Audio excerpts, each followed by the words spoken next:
नमस्कार, जय हिंद साथियों। कैसे हैं आप सभी? स्वागत करता हूं अपने YouTube चैनल पे। आज हम बात करने वाले हैं परमाणु की संरचना। परमाणु क्या होता है, इसकी संरचना में क्या क्या पाए जाते हैं, इसके बारे में बात करने वाले हैं। तो आज हम इसके पूरे स्ट्रक्चर को अच्छे से समझने वाले हैं। यह संरचना क्या होता है, क्या हमारा पदार्थ परमाणु से मिलकर बना होता है? जी हाँ। तो चलिए इसके बारे में बात करते हैं। तो सबसे पहले पदार्थ एवं उसके परमाणु की अवस्था की बात की जाए। परमाणु की अवधारणा क्या है? परमाणु जो है वह पहले अवधारणा क्या थी और अब अवधारणा क्या है?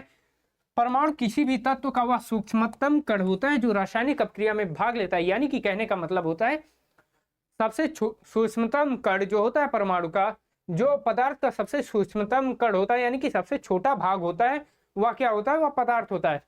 क्या होता है भैया? वह परमाणु होता है, पदार्थ नहीं। पदार्थ का भाग जो सबसे छोटा भाग होता है, जो रासायनिक अपक्रिया में, किसी भी रासायनिक अपक्रिया में भाग लेगा, वह पदार्थ कहलाएगा, वह परमाणु कहलाएगा। परमाणु कहलाएगा भैया। प्रारंभ में इसे पदार्थ की मूलभूत इकाई और अविभाज्य माना जाता था। प्रारंभ में जब इसकी खोज हुई तो इसका विभाजन नहीं हो पाता था, ऐसा मान्य था। लेकिन इसका भी विभाजन होता है। इसको तीन भागों में बांटा गया। इसके अंदर तीन भाग में विभाजित किया गया, प्रोटॉन, न्यूट्रॉन और इलेक्ट्रॉन। क्या क्या भैया? प्रोटॉन, न्यूट्रॉन और इलेक्ट्रॉन। प्रोटॉन, न्यूट्रॉन, इलेक्ट्रॉन क्या होता है, इसके बारे में हम आगे बात करेंगे। तो भैया प्रारंभ में पदार्थ की मूलभूत इकाई जो थी वह अविभाज्य माना जाता था, लेकिन बाद में पता चला कि परमाणु मुख्य रूप से तीन कणों से मिलकर बना हुआ है। परमाणु जो है कितने कणों से मिलकर बना हुआ है भैया? तीन कणों से। कौन सा? प्रोटॉन, इलेक्ट्रॉन और न्यूट्रॉन। प्रोटॉन क्या होता है, इलेक्ट्रॉन क्या होता है और न्यूट्रॉन क्या होता है, इसके बारे में हम आगे चर्चा करेंगे। इतना बात आपको समझ में आ गई होगी भैया। इतना बात अगर आपको समझ में आ गई होगी तो कमेंट में बताते रहिएगा कौन कौन से इलेक्ट्रॉन, प्रोटॉन और न्यूट्रॉन। इलेक्ट्रॉन क्या होता है, प्रोटॉन क्या होता है और न्यूट्रॉन क्या होता है, इसके बारे में बात करें। इलेक्ट्रॉन जो होता है इसका चार्ज होता है निगेटिव, और प्रोटॉन जो होता है इसका जो चार्ज होता है पॉजिटिव होता है। और वहीं न्यूट्रॉन की बात की जाए, यह न्यूट्रल होता है। क्या होता है? उदासीन होता है। इस पर किसी भी प्रकार का चार्ज नहीं होता, या किसी से उधार नहीं लिया होता है, या तो भैया उधार लिया होता है या उधार दिया होता है। इस तरह समझो यार, समझ में आएगा अच्छे से। केमिस्ट्री एकदम अच्छे से रटा देंगे। बस इस वीडियो में लास्ट तक बने रहिए, ये चैप्टर रट जाएगा। इस चैनल को सब्सक्राइब करते रहिए, जिससे आगे आने वाले वीडियो को आप समझिए। यूपी बोर्ड एग्जाम 2027 के लिए सबसे मोस्ट इंपॉर्टेंट टॉपिक यही है। अब आगे बात करते हैं महर्षि कणाद के विचार। महर्षि कणाद साहब जो थे, इन्होंने भी अपना विचार रखा था सबसे पहले। ये सब तो वैज्ञानिक बाद में आए। हमारे जो महर्षि कणाद थे, इन्होंने पहले ही अपनी अवधारणा दे दी थी। क्या अवधारणा थी? महर्षि कणाद प्राचीन भारत के एक महान दार्शनिक एवं वैज्ञानिक थे। यह जो प्राचीन भारत था, प्राचीन भारत के ये सबसे वैज्ञानिक थे उस समय के।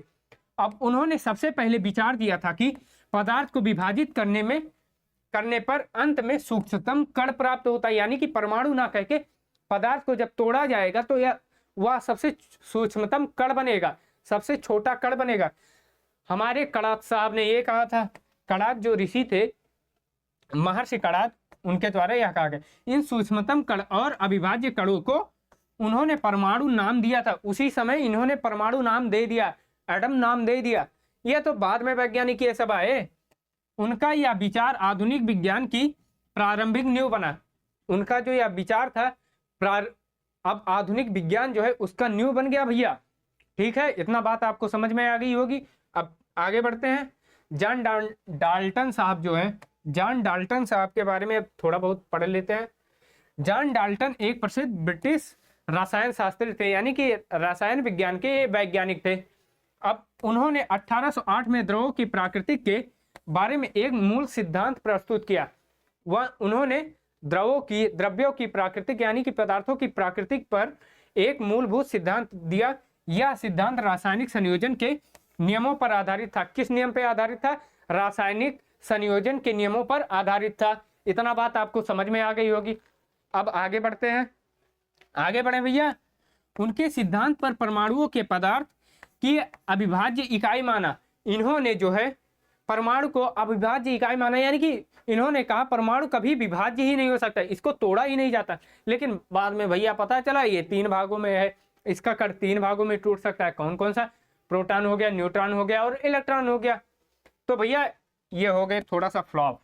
अब डाल्टन का परमाणु सिद्धांत जो था वो क्या था, तो सभी पदार्थ अत्यंत सूक्ष्म कणों से बने होते हैं जिन्हें परमाणु कहते हैं। इनका कहना था जो सभी सूक्ष्मतम कण सभी पदार्थ हैं वो सबसे छोटे कणों से मिलकर बने होते हैं जिन्हें परमाणु कहा जाता है। क्या कहा जाता है भैया? परमाणु कहा जाता है। परमाणु अविभाज्य और अविनाशी कण होते हैं। परमाणु जो होता है वह अविभाज्य यानी कि इसका विभाजन नहीं हो सकता, और यह अविनाशकारी है, इसका भी विनाश नष्ट नहीं किया जा सकता। यह कहना था डाल्टन साहब का। ठीक है, इतना बात आपको समझ में आ गई होगी। अब आगे बढ़ते हैं। इन्हें रासायनिक अपक्रिया में ना तो बनाया जा सकता है और ना ही नष्ट किया जाता है। इनका कहना था ना परमाणु को रासायनिक अपक्रिया में बना सकते हो, ना परमाणु को रासायनिक अपक्रिया के द्वारा या भी किसी भी क्रिया के द्वारा नष्ट नहीं कर सकते। यह कहना था डाल्टन साहब का। तो अब आगे बढ़ें। एक ही तत्व के सभी परमाणुओं का द्रव्यमान और गुण समान होता है। एक ही तत्व जो होता है उनका सभी परमाणुओं का द्रव्यमान होता है और गुण होता है, समान होता है। यानी कि एक तत्व जो होगा उसका जो गुण होगा, उसके परमाणु का गुण और द्रव्यमान जो होगा वो समान होगा, अलग अलग नहीं होगा। यह कहना था डाल्टन साहब का।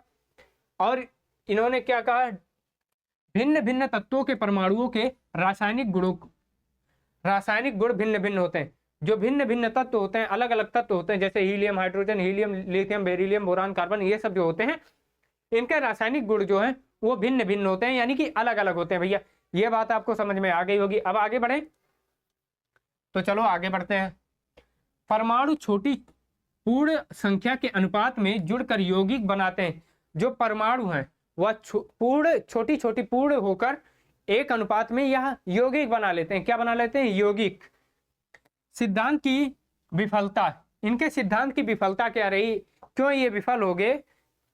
इलेक्ट्रॉन और प्रोटॉन की खोज डाल्टन की अविभाज्य धारणा को गलत साबित कर दिया। सिद्धांत विफलता क्या थी? इलेक्ट्रॉन और प्रोटॉन की खोज ने डाल्टन की जो अवधारणा थी उसको खत्म कर दिया। डाल्टन साहब खत्म हो गए क्योंकि परमाणु का विभाजन हो गया। क्या हो गया? परमाणु का विभाजन हो गया। अब आगे बात करते हैं। यह स्पष्ट हो गया कि परमाणु के भीतर उप परमाणविक कण है।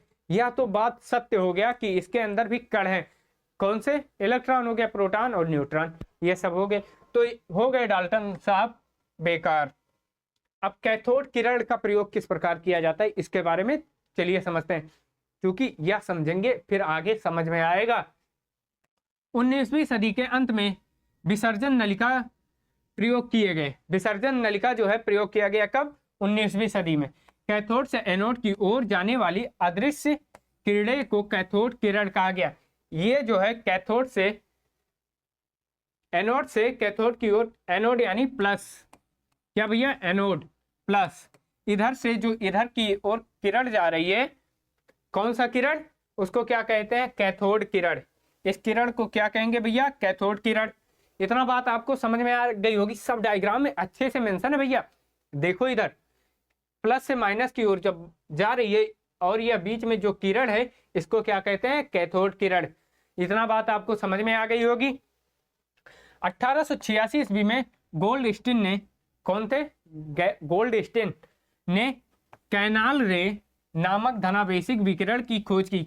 कैनाल रे नामक किसकी? धनावेशित विकिरणों की खोज की। इन प्रयोगों ने परमाणु के भीतर आवेशित कणों की उपस्थिति को प्रमाणित किया। इनका जो परमाणु के भीतर आवेशित कण होते हैं उसको जो है उपस्थित का प्रमाणित किया, यानी कि ठप्पा लग गया, प्रमाणित हो गया कि इसके भीतर भी आवेशित कणों की उपस्थिति होती है। अब इलेक्ट्रॉन की खोज की बात की जाए तो सबसे पहले हम इलेक्ट्रॉन की ओर बढ़ते हैं। इलेक्ट्रॉन जो होता है उस पर कौन सा चार्ज होता है? माइनस, नेगेटिव चार्ज होता है। अब प्रोटॉन पे कौन सा चार्ज होता है? प्लस का होता है, यानी कि इस पे क्या होता है? ऋणायन। कौन सा? ऋणायन, ऋणात्मक। इस पे जो चार्ज होता है ऋणात्मक होता है। इलेक्ट्रॉन की खोज किसने की? सर जे थॉमसन ने। कौन थे? सर जे थॉमसन ने इलेक्ट्रॉन की खोज की। यह परमाणु का एक ऋणावेशित अपरमाणु कण होता है। यह जो है ऋणावेशित अपरमाणु कण होता है, यानी कि परमाणु के अंदर जो होता है 3 भाग, उसमें से ये जो होता है इलेक्ट्रॉन, इस पे ऋणायन होता है, ऋणात्मक होता है।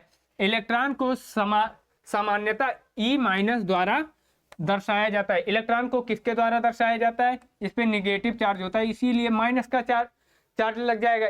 ई से इलेक्ट्रॉन हो गया। अब इलेक्ट्रॉन की खोज किसने की थी सर? इलेक्ट्रॉन की खोज सर जे थॉमसन ने किया था। किसने? Sir J Thomson. यह परमाणु पर ऋणावेशित कण या परमाणु को ऋणावेशित अपरमाणुक होता है, यानी कि यह ऋणावेश होता है, इस पर ऋणात्मक चार्ज होता है। इसका द्रव्यमान नगण्य और आवेश -0 माना जाता है। इसका जो द्रव्यमान है वो नगण्य होता है, जिसकी गणना नहीं कर सकते। नगण्य मतलब क्या होता है भैया? जिसकी गणना ना कर सके।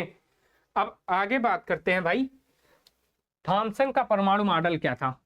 सर जे थॉमसन जो थे, जिन्होंने इलेक्ट्रॉन की खोज तो कर दी, लेकिन इनका परमाणु मॉडल क्या था? थॉमसन ने परमाणु को एक धनावेशित गोले के रूप में प्रस्तुत किया।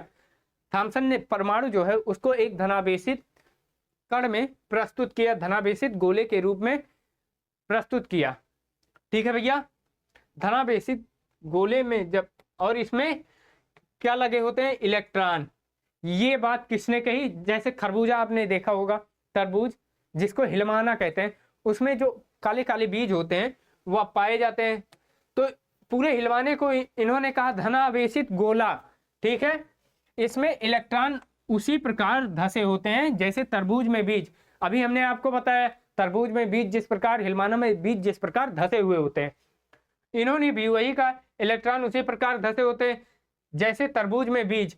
अब आगे बात करते हैं, परमाणु में ऋणात्मक और धनात्मक आवेश परिमाण के समान होता है। जो इसमें होता है, परमाणु में ऋणायन और धनायन जो होता है आवेश के परिमाण के समान होता है, यानी कि वह आवेश के परिमाण जो आएगा उसी के समान होगा, उससे अंतर नहीं होगा। इसी कारण परमाणु को वैद्युतीय रूप से उदासीन कहा जाता है। इसी कारण जो है परमाणु को क्या कहते हैं? वैद्युतीय रूप से उदासीन कहते हैं, यानी कि सुस्त कहते हैं। इस पे कोई चार्ज नहीं होता, इसका कहने का मतलब ये है। अल्फा कण प्रकीर्णन प्रयोग क्या होता है? अब इसको समझते हैं। रदरफोर्ड साहब ने सोने की बहुत पतली पन्नी का उपयोग किया था।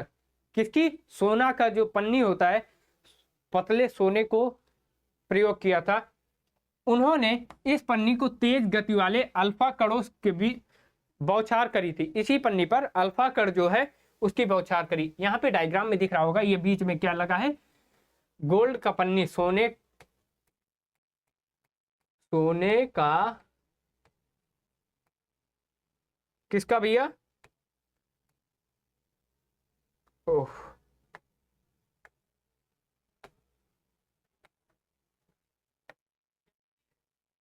यह बीच में जो है वह है सोने का परत। अब इससे गुजारा गया कौन सा? अल्फा कण, अल्फा किरण जब गुजारा गया तो क्या हुआ? अब आगे बात करते हैं। पन्नी तेज गति वाले अल्फा कणों के बीच बौछार की गई। अल्फा कण द्वि आवेशित हीलियम कण, यानी कि 2 आवेशित जो हीलियम कण हैं होते हैं, जो धनावेशित और भारी होते हैं। जो हीलियम कण होते हैं वो धनावेशित और भारी होते हैं। उद्देश्य क्या था इसका? इसका कोई उद्देश्य तो रहा ही होगा। उद्देश्य यह जानना था कि परमाणु के भीतर इलेक्ट्रॉन कैसे व्यवस्थित रहते हैं। इनका उद्देश्य यह था कि परमाणु जो है, परमाणु में इलेक्ट्रॉन किस प्रकार व्यवस्थित रहते हैं, किस प्रकार हुआ उसमें अच्छे से लगे रहते हैं। इनका कहने का मतलब ये था। अब आगे बात करते हैं, रदरफोर्ड का प्रयोग क्या था? अधिकांश अल्फा कण सोने की पन्नी में सीधे आर पार निकल जाती थी। जो अधिकांश कण है वह सोने की पन्नी को चीर कर आगे तो निकल जाती थी। क्या भैया? आगे निकल जाती थी। कुछ अल्फा कण पन्नी द्वारा बहुत छोटे कोण पे विक्षेपित हुए। कुछ कण जो है सोने के पन्नी से इस तरह वापस लौट गए, यानी कि इसको चीरकर पार नहीं हुए। अब आगे क्या होता है? आश्चर्यजनक रूप से प्रत्येक 12,000 कणों में से एक कण वापस लौट आया, यानी कि 12,000 कण को अगर भेजा गया उसमें से एक कण वापस आ गया। वह कहा हम पार नहीं हो सकते। यह परिमाण स्वरूप रदरफोर्ड के लिए अत्यधिक अप्रत्याशित और अविश्वसनीय था। यह जो है रदरफोर्ड के लिए क्या था? अप्रत्याशित और अविश्वसनीय था, विश्वास उन्हें नहीं हो रहा था। रदरफोर्ड का परमाणु मॉडल अब क्या था? रदरफोर्ड साहब ने क्या किया? परमाणु मॉडल दिया। परमाणु मॉडल का केंद्र धनावेशित होता है। जो परमाणु मॉडल का केंद्र होता है धनावेशित होता है, यानी कि जो बीच में केंद्रक पाया जाता है या धनावेशित होता है। इसके चारों ओर क्या होते हैं? इलेक्ट्रॉन होते हैं, जिसे नाभिक कहते हैं, जिसे न्यूक्लियस कहते हैं। जैसे हमारी कोशिका होती है, कोशिका के बीचों बीच क्या पाया जाता है? केंद्रक पाया जाता है। उसी प्रकार जो है हमारा परमाणु जो होता है उसके केंद्र में क्या पाया जाता है? उसके केंद्र में पाया जाता है केंद्रक, नाभिक। इसमें भी नाभिक पाया जाता है, जिसे न्यूक्लियस कहते हैं इंग्लिश में। परमाणु का लगभग संपूर्ण द्रव्यमान इसी नाभिक में होता है, यानी कि जितना भी द्रव्यमान है, भार है, वह कहाँ रहता है? परमाणु के नाभिक में होता है। और बाहर जो चारों ओर चक्कर लगाते हैं उसको इलेक्ट्रॉन कहते हैं। इलेक्ट्रॉन नाभिक के चारों ओर वर्तुलाकार मार्ग पर चक्कर लगाते हैं, जो कि हमने अभी आपको बताया, या चारों ओर परमाणु के चारों ओर, केंद्रक के चारों ओर चक्कर लगाते रहते हैं। अब नाभिक का आकार परमाणु के आकार की तुलना में बहुत कम, जो नाभिक का आकार था परमाणु के आकार की तुलना में बहुत कम था। देखो भाई, चारों ओर तो हो गया इलेक्ट्रॉन, अब बीच में छोटा सा ही तो भाग बचेगा जिसमें पाया जाएगा प्रोटॉन। 10⁻5 गुना होता है, यानी कि यह इतना छोटा होता है। कितना? 10⁻5 गुना छोटा होता है।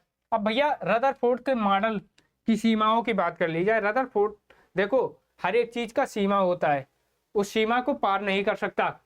एक गोलाकार कक्ष के चारों ओर चक्कर लगाते हुए इलेक्ट्रॉन का अस्थायी रहना संभव नहीं है। यानी कि गोला का चक्कर जब लगाएगा तो इलेक्ट्रॉन जो है वह रुकेगा नहीं, वह लगातार चक्कर लगाता रहता है। क्या करता रहता है? चक्कर लगाता रहता है। त्वरण के दौरान, किसके दौरान? त्वरण के दौरान आवेशित कर जो है ऊर्जा का विकिरण करेगा। क्या करेगा भैया? ऊर्जा का विकिरण करेगा। कौन करेगा? त्वरण के दौरान ऊर्जा खोने के कारण इलेक्ट्रॉन अंततः नाभिक में से टकरा जाएगा। जब इलेक्ट्रॉन का ऊर्जा खत्म हो जाएगा, तो इनका कहने का मतलब है जब इलेक्ट्रॉन अपनी ऊर्जा को खत्म कर देगा, खो देगा गति करते करते, तो यह नाभिक के अंदर आके समा जाएगा। यदि ऐसा होता है तो परमाणु अस्थिर होता है, जबकि वास्तव में परमाणु अत्यधिक अस्थायी होता है। जब अगर ऐसा होता तो परमाणु अस्थिर होता, लेकिन वास्तव में परमाणु जो है वो स्थिर होता है, अस्थायी होता है। अब आगे बात कर लेते हैं, उतना तो आपको समझ में आ गया होगा। अब नील बोहर का परिचय। नील बोहर साहब जो थे रदरफोर्ड मॉडल की कमियों को दूर करने के लिए आए थे। नील बोहर साहब, रदरफोर्ड का कहना था जब इलेक्ट्रॉन अपनी गति, अपनी ऊर्जा को खो देता है तो वह नाभिक में आके गिर जाता है। अगर जो ऐसा होता तो धीरे धीरे किसी परमाणु पदार्थ का अस्तित्व तो खत्म हो जाता भाई। रदरफोर्ड मॉडल की कमियों को दूर करने के लिए नील बोहर ने अपना मॉडल दिया। बोहर ने एक महान डेनिश भौतिकविद थे, यानी कि ये भौतिक विज्ञान के बहुत महान शासक थे उस समय के, जिन्हें 1922 में नोबेल पुरस्कार मिला था। इन्हें 1922 ईस्वी में क्या मिला था? नोबेल पुरस्कार। किन्हें मिला था? नील बोहर साहब को। नील बोहर को 1922 ईस्वी में नोबेल पुरस्कार मिला था। उन्होंने परमाणु संरचना को समझाने के लिए क्वांटम सिद्धांत दिया। यानी कि नील बोहर साहब ने कौन सा सिद्धांत दिया? क्वांटम सिद्धांत। क्वांटम सिद्धांत क्या होता है हम आगे बात करेंगे। उनका मॉडल परमाणु की स्थिरता की सफलतापूर्वक व्याख्या की। इनके जो सिद्धांत थे, कौन सा सिद्धांत? क्वांटम सिद्धांत। इन्होंने परमाणु की स्थिरता की सिद्धांत को अच्छे से समझाया, व्याख्या किया। अब किस प्रकार? बोहर का सिद्धांत, इलेक्ट्रॉन केवल इलेक्ट्रॉन जो है कुछ निश्चित कक्षाओं में ही चक्कर लगा सकते हैं। इलेक्ट्रॉन अपने अपने घर में, अपने अपने कक्षक में ही चक्कर लगा सकते हैं, इधर उधर बिखर नहीं सकते, जिन्हें विक्टिक कक्षा कहा जाता है। अब देखो ये कई भागों में बांटा गया है। पहला जो होता है वो क्या होता है? LMNOPQ। इसी प्रकार के से शुरू होता है, KLMNO। इसी प्रकार यह कक्षकों में बटा हुआ था। इन निश्चित कक्षाओं में ऊर्जा स्तर कहा जाता है। ये जो निश्चित कक्षाएं होती है, जिन कक्षाओं में बटा होता है, इसको भैया हम क्या कहते हैं? इसको हम कहते हैं ऊर्जा स्तर, जितना ऊर्जा उतना घूमेगा। इन्हें KLMNO या संख्याओं में 1 2 3 4 द्वारा दर्शाया जाता है। इनको संख्याओं में 1 2 3 4 और वैसे बात की जाए तो इनको KLMNO से दर्शाया जाता है। इन कक्षाओं में चक्कर लगाते समय इलेक्ट्रॉन की ऊर्जा विकृत नहीं होती, यानी कि इन कक्षाओं में जब इलेक्ट्रॉन चक्कर लगाता है तो इसकी ऊर्जा समाप्त नहीं होती। अब आगे बात कर ली जाए इलेक्ट्रॉन का विन्यास क्या होता है। अब इलेक्ट्रॉन के विन्यास को भी तो समझना पड़ेगा। इलेक्ट्रॉनिक विन्यास जिसे कहते हैं, क्या कहते हैं भैया, इलेक्ट्रॉनिक विन्यास। K पर कितना होता है 2 और L पर 8 और M पर 18, N पर 32। अब यह किस प्रकार काम करता है, तो इसका एक सूत्र है, उस सूत्र को ध्यान से देखिए, 2n², यानी कि जब वह एक कक्षा में रहेगा, n मतलब कक्षक, n बराबर 1 माना कि है, तो इस पर 1 अगर n बराबर 1 करेंगे तो यह क्या आएगा, 2 आएगा, यानी कि n K पर जो होगा 2 ही रहेगा। क्या होगा, 2 पर K पर 2 ही रहेगा। इलेक्ट्रॉनों के वितरण के लिए बोहर-बरी स्कीम यानी कि बोहर-बरी का नियम जो है प्रस्तुत किया गया। बोहर-बरी का नियम जो है प्रस्तुत किया गया। किसी कक्षा में इलेक्ट्रॉनों की अधिकतम संख्या 2n², जो कि हमने अभी आपको बताया, किसी भी कक्षा में इलेक्ट्रॉनों की संख्या कितनी होनी चाहिए, अधिकतम 2n²। इससे कम हो सकता है लेकिन इससे ज्यादा नहीं हो सकता। कम तो हो सकता है भैया लेकिन इससे ज्यादा नहीं हो सकता है। n बराबर कक्षाओं की संख्या, कक्षा की जो संख्या होती है कितने नंबर पे आ रहा है उसके संख्या पर डिपेंड करता है। K बराबर 2 होता है, L बराबर 8 और M बराबर 18, N बराबर 32। अब यह किस प्रकार है इसको समझाते हैं। देखो K बराबर अगर 1 है, कितना है भैया 1, तो 2n² का सूत्र जब यूज करेंगे तो 2 गुणे 1 के 1 होता है, कक्षक संख्या कितना होता है 1, इस पर स्क्वायर लगाओगे तब भी 2 आएगा। अब वहीं पर बात की जाए L की, तो L 2 होता है, इस पर अगर 2n का सूत्र लगाएंगे तो यह 2 गुणे 2 पर स्क्वायर, यानी कि यह आएगा 8। कैसे आएगा, 2 दूनी 4, 4 पर 2 जब करोगे कितना आएगा भैया, यह आ जाएगा 8। L के बाद M की बात की जाए, इसकी कितनी होती है 3। अब 2 गुणे 3 पर स्क्वायर करोगे तो कितना आएगा भैया, यार 3 त्रिका 9, 9 दूनी 18। इतना बात आपको समझ में आ गई होगी। खैर ये बात तो समझ में आ गई। सबसे बाहरी कोष में इलेक्ट्रॉन की अधिकतम संख्या 8 हो सकती है, यानी कि इस पर जो है अष्टक नियम कार्य करेगा। एक नियम होता है अष्टक नियम, उसको हम अगले वीडियो में अच्छे से समझाएंगे। अब आगे बढ़ते हैं, प्रोटॉन की विशेषताएं क्या होती है। प्रोटॉन जो है इसकी विशेषता क्या होगी भैया, प्रोटॉन की खोज गोल्डस्टीन ने, किसने, गोल्डस्टीन के द्वारा किसकी खोज की गई, प्रोटॉन की खोज गोल्डस्टीन के द्वारा किया गया। कैनाल किरणों के अध्ययन से जुड़ी है, यह जो है कैनाल किरणों के अध्ययन से जुड़ा हुआ है। यह परमाणु के नाभिक में स्थिर एक धनावेशित कण होता है, यानी कि इस पर जो होता है पॉजिटिव चार्ज होता है। और यह किस में पाया जाता है, यह पाया जाता है परमाणु के नाभिक में। किसमें भैया, नाभिक में। इसकी चार्ज जो होती है वो पॉजिटिव चार्ज होती है, इस पे नेगेटिव चार्ज नहीं होता है।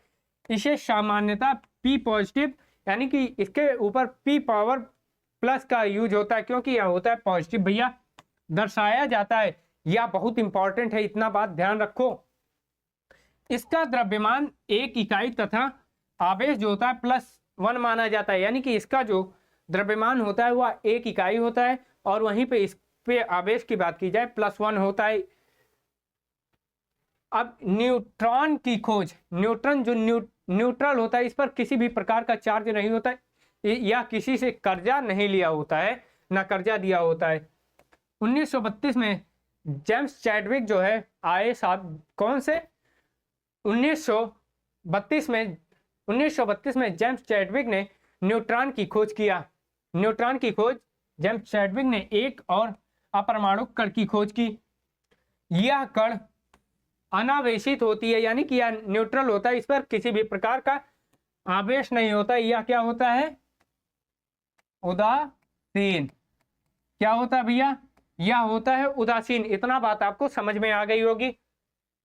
अंत में इसे न्यूट्रॉन नाम दिया गया। इसको बाद में क्या नाम दिया गया? न्यूट्रॉन। न्यूट्रल से आ गया न्यूट्रॉन। अब आगे बात करते हैं। इतना बात आपको समझ में आ गई होगी। न्यूट्रॉन का द्रव्यमान प्रोटॉन के द्रव्यमान के लगभग बराबर होता है। न्यूट्रॉन का जो द्रव्यमान होता है वह प्रोटॉन के द्रव्यमान के एकदम बराबर होता है, लगभग बराबर होता है। हाइड्रोजन को छोड़कर यह सभी परमाणुओं के नाभिक में उपस्थित होता है। यानी कि यह हाइड्रोजन में, न्यूट्रॉन जो होता है वह हाइड्रोजन में नहीं उपस्थित होता, बाकी सभी में न्यूट्रॉन उपस्थित होता है। हाइड्रोजन को छोड़ दो, बाकी सबको पकड़ लो। ठीक भैया, इतना बात आपको समझ में आ गई होगी। जहां पे ना समझ में आए हमसे पूछिए, वार्तालाप करिए, हम आपको बताएंगे। अब परमाणु के प्रमुख गुण क्या होते हैं, अब इसको समझना बहुत ही इंपॉर्टेंट है। अभी तक तो हमने इसके सभी इलेक्ट्रॉन, न्यूट्रॉन और प्रोटॉन को समझा। अष्टक नियम क्या होता है इसको भी हम दूसरे क्लास में लेकर आएंगे। परमाणु क्रमांक Z नाभिक में उपस्थित प्रोटॉनों की कुल संख्या। परमाणु क्रमांक जो होता है उसको क्या कहते हैं? नाभिक में उपस्थित कुल प्रोटॉनों की संख्या। और द्रव्यमान संख्या किसे कहते हैं? नाभिक में प्रोटॉन और न्यूट्रॉनों की कुल संख्या का योग। द्रव्यमान क्या होता है? नाभिक में जो प्रोटॉन होता है और न्यूट्रॉन की कुल संख्या को जोड़कर उसका योग जो होगा वही क्या कहलाएगा? द्रव्यमान संख्या कहलाएगा, जिसे ए से प्रदर्शित करते हैं।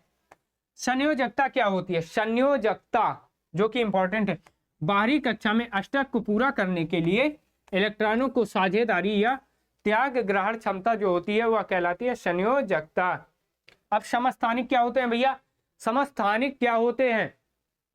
समस्थानिक समान परमाणु संख्या को, समस्थानिक जो होते हैं समान परमाणु संख्या लेकिन भिन्न द्रव्यमान। इनका जो समान परमाणु संख्या जो है वो सामान्य होगा, लेकिन इनका द्रव्यमान जो होगा वह भिन्न होगा।